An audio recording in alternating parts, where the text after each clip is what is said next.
Variation of या फिर variation in ionic size या रेडियस, ठीक है, इन पीरियड और ग्रुप। पहले हम बात किसका करेंगे, पीरियड का, ठीक है, पहले बात किसका करेंगे, पीरियड का।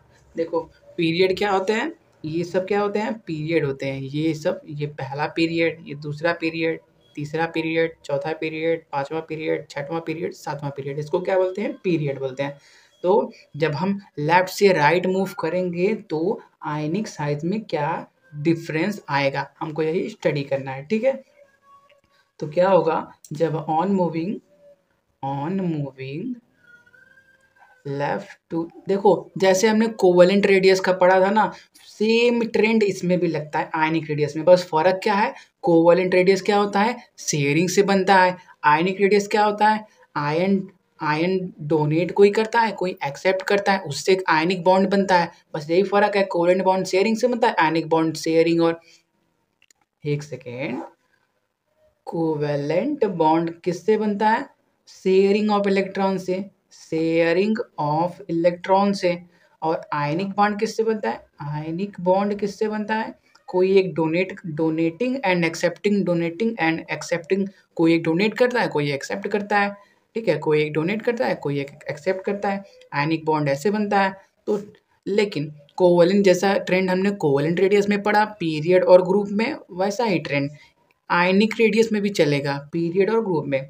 तो क्या होगा, on moving left to right in period, किसमें, पीरियड में जब हम लेफ्ट से राइट आएंगे तो क्या होगा, सेल कांस्टेंट रहेगा। जैसे हम एग्जांपल ले Li plus, Be plus, B boron plus, C plus का, ठीक है, इसको हमने आयन बना दिया, सब में से एक एक इलेक्ट्रॉन निकाल दिया, ठीक है, ये एटॉमिक नंबर 3 4 5 6, इसका स्ट्रक्चर, ये इसका न्यूक्लियस, ये पहला और ये दूसरा, पहले शेल में 2 इलेक्ट्रॉन, दूसरे में एक और होता है, लेकिन क्या है, प्लस है, इसका मतलब क्या हुआ, एक इलेक्ट्रॉन इसमें से निकल चुका है, तो 2, इसमें एक भी इलेक्ट्रॉन नहीं, तो इसको बनाओ दूसरा शेल या ना बनाओ कोई प्रॉब्लम नहीं है।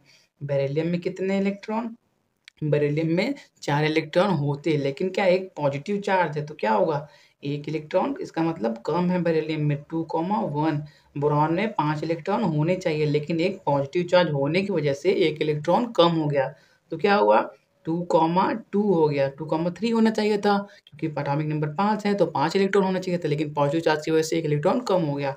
ये कार्बन का न्यूक्लियस, ये इसका पहला सेल या दूसरा सेल, पहले सेल में 2 इलेक्ट्रॉन, दूसरे सेल में 3 इलेक्ट्रॉन। एक बात बताओ, लेफ्ट से राइट जब जा रहे हो, इसका बात इसको छोड़ भी सकते हो क्योंकि इसमें दूसरा सेल में इलेक्ट्रॉन है ही नहीं, इसको ठीक है, इसको अलग कर दो अभी, ठीक है, अभी सिर्फ उनका बात करो जिनमें सेल कांस्टेंट है, क्योंकि इसमें भी सेल कांस्टेंट था, लेकिन प्लस होने की वजह से यार इसका दूसरा सेल गायब हो गया, ठीक है, सिर्फ इनका बात करो।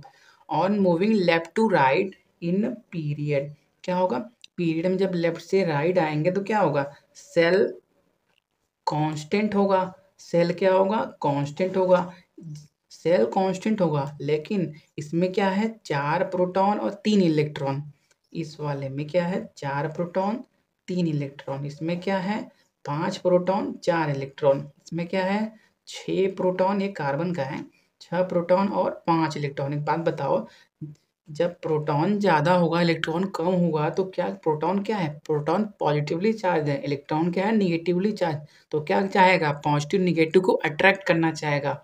तो न्यूक्लियस जिस फोर्स से ये बाहर वाले इलेक्ट्रॉनों को अपने तरफ खींचेगा, बाहर वालों को क्यों खींचेगा, क्योंकि अंदर वाले तो पहले से उसके पास हैं, ठीक है, सिर्फ बाहर वाले दूर है ना उससे, तो जिस फोर्स से बाहर वाले इलेक्ट्रॉनों को खींचेगा उस फोर्स को हम क्या बोलते हैं, इफेक्टिव न्यूक्लियर चार्ज।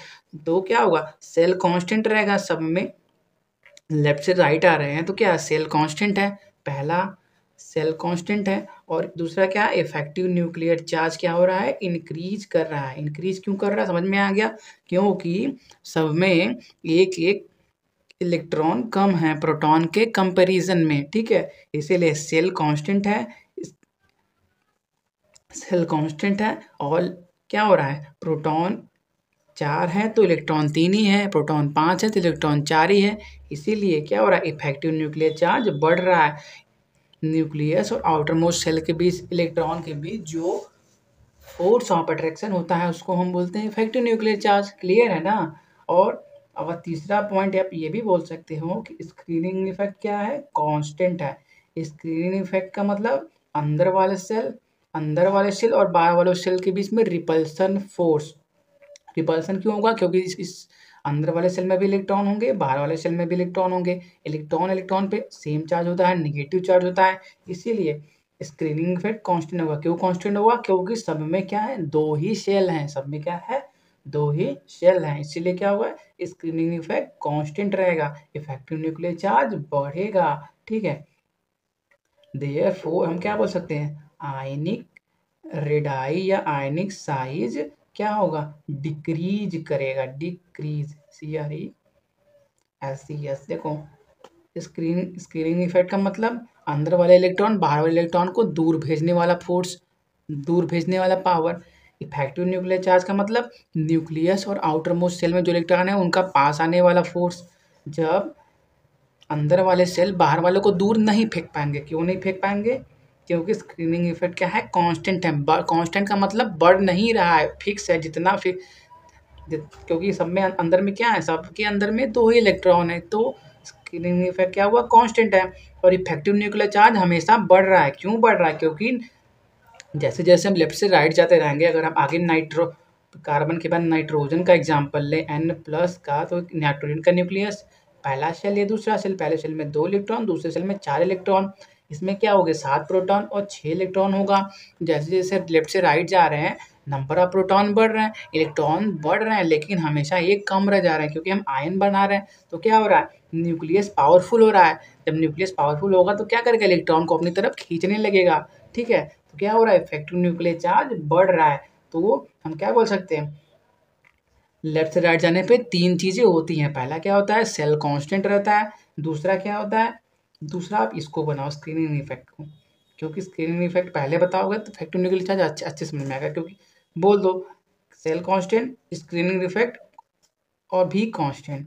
जब सेल भी कांस्टेंट है और बाहर जो फेंकने का टेंडेंसी है अंदर वाले इलेक्ट्रॉन का, वो भी बढ़ नहीं रहा है, वो भी कांस्टेंट है, और इफेक्टिव न्यूक्लियर चार्ज इंक्रीज हो रहा है। जो न्यूक्लियस का बाहर वाले इलेक्ट्रॉन को अंदर खींचने वाला फोर्स है, वो क्या हो रहा है, जैसे जैसे लेफ्ट से राइट जा रहे हैं बढ़ रहा है।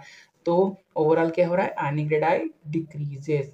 ठीक है, डाउट क्लियर, एक बार और देख लो। ठीक है, क्या होता है, on moving left to right in period, जब हम पीरियड में लेफ्ट से राइट जाते हैं। ठीक है, लेफ्ट से राइट जाते हैं तो क्या होता है, पहले क्या होता है, सेल कांस्टेंट रहता है। सेल कांस्टेंट का मतलब इसमें मान लो हम मेरे लिए Be का बात कर रहे हैं, Be+ का बात कर रहे हैं, तो इसमें 4 प्रोटॉन है, 3 इलेक्ट्रॉन है, 2,1 भरे।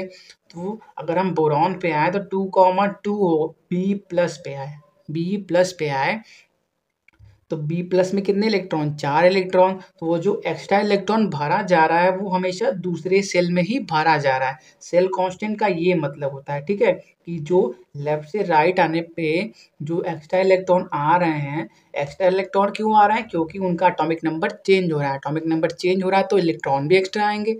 जो इलेक्ट्रॉन एक्स्ट्रा आ रहे हैं वो हमेशा दूसरे सेल में ही जगह अपना बना रहे हैं, इसलिए क्या है, सेल कांस्टेंट है। और दूसरा क्या है, इफेक्ट, स्क्रीनिंग इफेक्ट क्या है, कांस्टेंट है। क्यों कांस्टेंट है, क्योंकि सबके अंदर वाले शेल में दो ही इलेक्ट्रॉन है। सबके अंदर वाले शेल में क्या है, दो ही इलेक्ट्रॉन है, इसलिए क्या है, स्क्रीनिंग इफेक्ट कांस्टेंट है। स्क्रीनिंग इफेक्ट का मतलब अंदर वाले सेल के इलेक्ट्रॉन का और बाहर वाले सेल के इलेक्ट्रॉन का के बीच आपस में जो रिपल्सन फोर्स होता है उसको क्या बोलते हैं, स्क्रीनिंग इफेक्ट। रिपल्सन क्यों होता है, क्योंकि इलेक्ट्रॉन पर भी नेगेटिव चार्ज और आउटर मोस्ट जो सेल में इलेक्ट्रॉन है उस पर भी नेगेटिव चार्ज, तो क्या होगा, रिपल्सन स्टार्ट हो जाएगा। और इसकी इफेक्टिव न्यूक्लियर चार्ज, जो रिपल्सन स्टार्ट हो जाता है उसको स्क्रीनिंग इफेक्ट बोलते हैं। लेकिन यहाँ पे सब में दो ही इलेक्ट्रॉन है अंदर वाले सेल में, इसलिए स्क्रीनिंग इफेक्ट नहीं बढ़ेगा। जितना इसमें होगा स्क्रीनिंग इफेक्ट, जितना इसमें भी होगा, उतना इसमें भी होगा, उतना इसमें भी होगा। ठीक है, और तीसरा पॉइंट क्या है, इफेक्टिव न्यूक्लियर चार्ज बढ़ने लगेगा। क्यों बढ़ने लगेगा, क्योंकि न्यूक्लियस हम जैसे जैसे लेफ्ट से राइट जाएंगे पावरफुल होते जाएगा। क्यों पावरफुल होता जाएगा, क्योंकि उसमें नंबर ऑफ प्रोटॉन बढ़ते जाएंगे। जब 7 प्रोटॉन है, 6 इलेक्ट्रॉन है, यहाँ पे 5 प्रोटॉन 4 इलेक्ट्रॉन, लेफ्ट से राइट जा रहे हैं तो नंबर ऑफ प्रोटॉन बढ़ रहे हैं। अब प्रोटॉन क्या होता है, पावरफुल होता है, तो वो क्या करेगा, और आउटर मोस्ट शेल में जो इलेक्ट्रॉन है उनको और पास खींच लेगा। तो क्या बोलेंगे हम ओवरऑल, हैंस आयनिक रेडाई डिक्रीजेस। ठीक है,